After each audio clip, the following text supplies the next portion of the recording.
Yaya? Yaya, nahugasan mo na ba yung tasa dyan? Pagtimpla mo nga kaming kape, Yaya.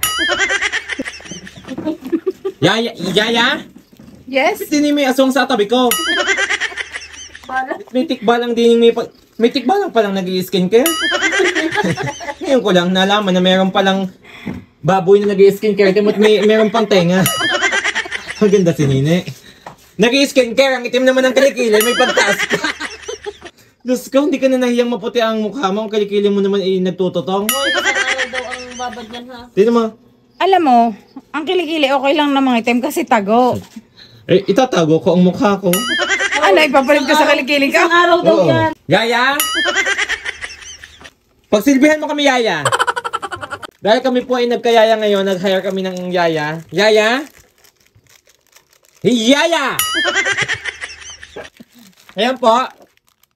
Dahil kanina hoy kami nasa Tanawan, ipinabili na namin ng tasa sa call center. Talaga namang every kami magkakape din ay walang katasa-tasa at laging nawawala. Hindi namin alam kung binabalibang na baga sa agbang kapag walang tubig na tulo.